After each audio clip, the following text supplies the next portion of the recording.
Char'R, a Kig Yar shipmistress aboard the small Covenant exploration vessel Minor Transcendence, was on the precipice of a great discovery. By complete chance, they had discovered an unmanned alien ship, and after disabling and boarding it, they pillaged it for its cargo.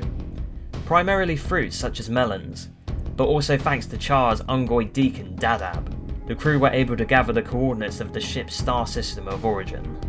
Every Covenant ship had a luminary, a sacred device used to discover Forerunner technology, and a planet in the discovered star system had thousands of glyphs displaying on the luminary, indicating swaths of Forerunner treasures. By nature, the Kig Yar were pirates, and while it was Char'R's duty to report her findings to the High Prophets aboard High Charity, she could not help herself to ignore the plunders before her. Among the planet with thousands of Forerunner glyphs was a singular glyph moving near the planet, which she knew was another alien cargo vessel. After the easy raid of the first vessel, she plotted a course for the second, with the hope of retrieving the Forerunner treasure on board, which she would then sell on the Covenant black market. Henry Hank Gibson loved his freighter. He was the only soul on the vessel, this end up, a vessel that had become his pride and joy. While he could leave much of the ship's flying to automated systems, he liked being at the helm controlling the ship himself.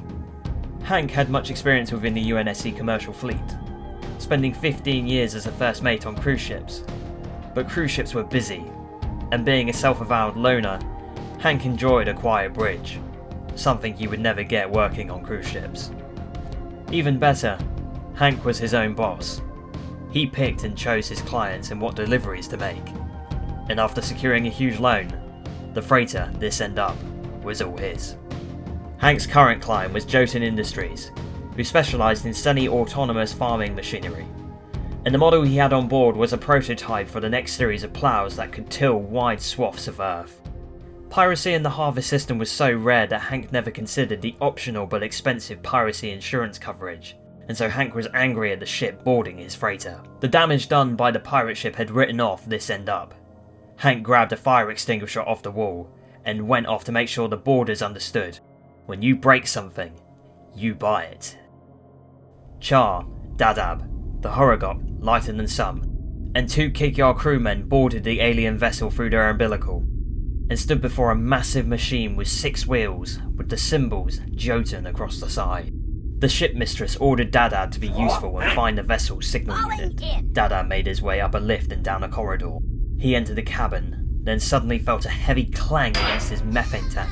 Dadab begged for mercy as the tall, bold and muscular alien kicked and beat Dadab with a metal cylinder. Dadab cowered and whimpered, with all his pleas seemingly making the alien angrier. The alien stepped forward and raised the metal cylinder above his head for the killing blow. Dadab covered his eyes, thinking he was doomed.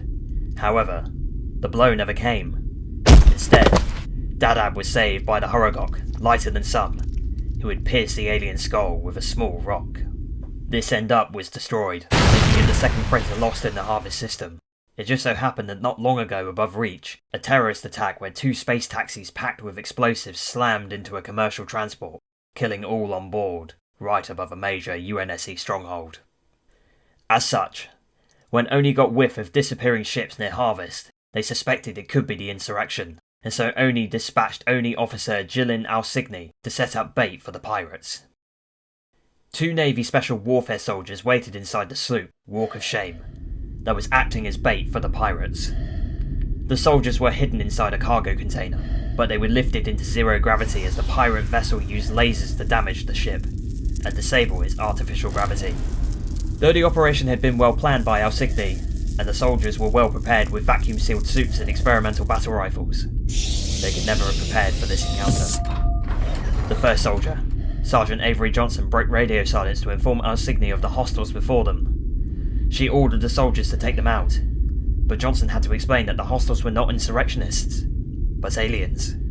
Alsigny's orders were clear: let none escape, take a prisoner if possible. Johnson told the other soldier, Sergeant Byrne, to get set. Johnson aimed his battle rifle at the alien in lead, hitting the alien Char'R in the neck.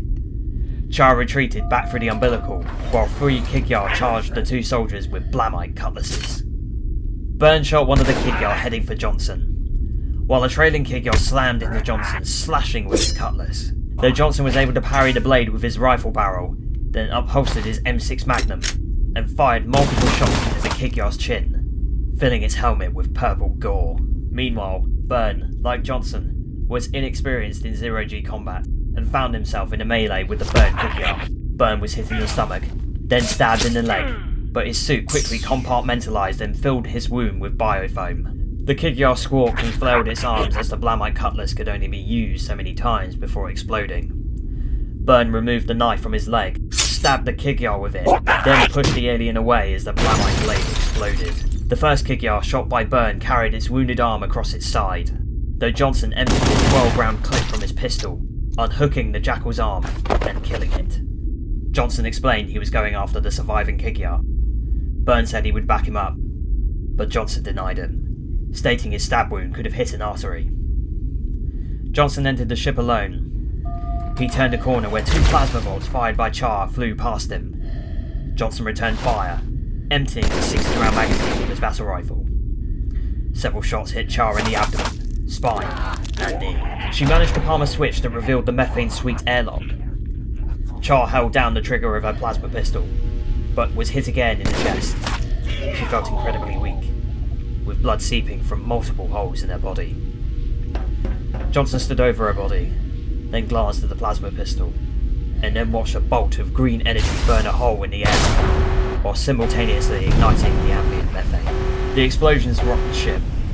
Johnson scrambled back for the umbilical, but was knocked unconscious by an explosion.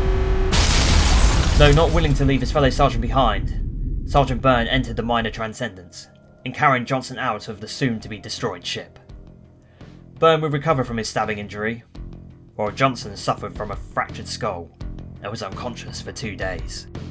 Just before the Minor Transcendence exploded, Dada was able to send a message to the Covenant about Char's selfish heresy for tampering with a luminary so she could acquire Forerunner artifacts for her own profit.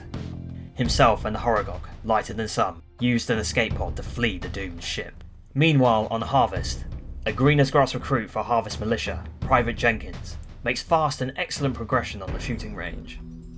He dreams of becoming a UNSC Marine and living a life of exploration.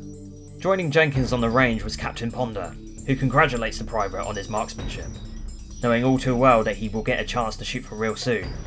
However, he didn't tell the private that it might happen sooner than he'd like. When Johnson awoke in his hospital bed, he was questioned by only Officer Gillen Alsigny, specifically about if the aliens were able to send a signal.